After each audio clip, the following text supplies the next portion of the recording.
The 12 days of Christmas is a time of year also known as Christmastide, the Christmas season, or Yuletide.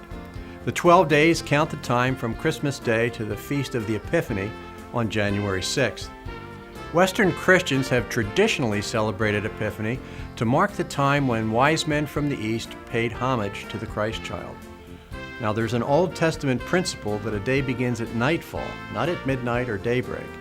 Thus, the first night of Christmas would occur after sunset on December 25th, but the first day of Yuletide would be December 26th. Following this counting, the 12th night would fall on January 5th, the eve of Epiphany, and the 12th day would be January 6th, the Feast of Epiphany. Several credible sources list the 12 Days of Christmas song as being of French origin. The most noteworthy reference is the New Oxford Book of Carols, which not only cites the French roots of the song, but says it is based on a game that children would play on Twelfth Night, the eve of Epiphany. In the game, each child would have to remember and recite the objects that were said by the previous child. If successful, the child would add another object to the list for the next competitor to recite. If unsuccessful, the child dropped out after forfeiting a small token object like a piece of candy. The game would continue until there was a winner.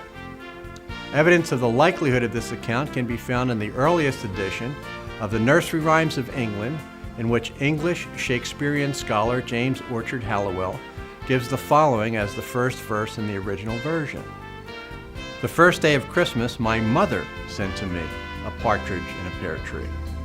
Let's review the traditional list of gifts in the song: a partridge in a pear tree, 2 turtle doves, 3 French hens, 4 collie birds, perhaps pronounced even coley birds, 5 golden rings, 6 geese a-laying, 7 swans a-swimming, 8 maids a-milking, 9 drummers drumming, 10 pipers piping, 11 ladies dancing, and 12 lords a-leaping. In the 19th century, English clergyman Sabine Baring Gould offered his interpretation of the first 5 named objects in the lyrics. Quote, "Partridge, in common with many other speckled birds, was an emblem of the evil one, the devil. 2 turtle doves obviously has some reference to the true loves. Having started with birds, thereafter birds were variously listed.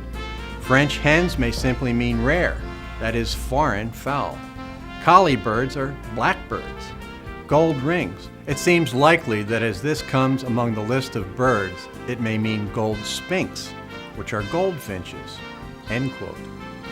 In his book, The Folk Carol of England, author Douglas Brights notes, quote, "In folklore, the pear is an emblem of fertility and the partridge an emblem of the evil one." End quote. He also notes that the pipe and drum have always been regarded as symbolizing the harmonious relationship between the good Christian and her Creator. He concludes that the presence of the evil one in the genealogical tree would appear to be a reference to man in his fallen state, awaiting redemption through the passion of Christ. In recent years, many have come to accept as true that 12 Days of Christmas was actually written as a memory device for Catholics to retain and recite church doctrine. As the story goes, beginning in the 1500s, Catholics in England were not allowed to practice their faith openly, so 12 Days of Christmas became their secret catechism.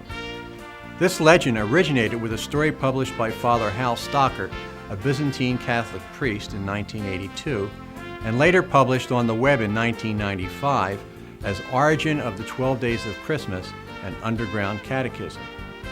Father Stockert wrote, and I quote, "I found this information while I was researching for an entirely unrelated project, which required me to go to the Latin text of the sources pertinent to my research. Among those primary documents were the letters from Irish priests, mostly Jesuits, writing back to the mother house at Douai-Rheims in France, mentioning this purely as an aside and not at all as part of the main content of the letters." End quote. However, none of the doctrine said to be represented in the 12 Days of Christmas was different from the beliefs of Anglicans of the day. There was no need for secrecy. Although it is possible that 16th century English Catholics imposed their own spiritual interpretation on the song as a memory device, it is a virtual certainty that they did not create the song itself.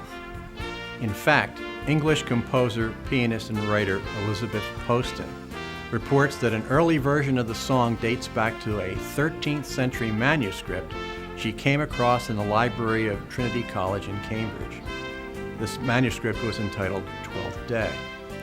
In any event, as the centuries rolled by, the song became a favorite for many, not just on Twelfth Night, but throughout the entire holiday season. Best wishes to you and your family for a very Merry Christmas and a happy and prosperous New Year. On the 12th day of Christmas, my true love gave to me 12 drummers drumming, 11 pipers piping, 10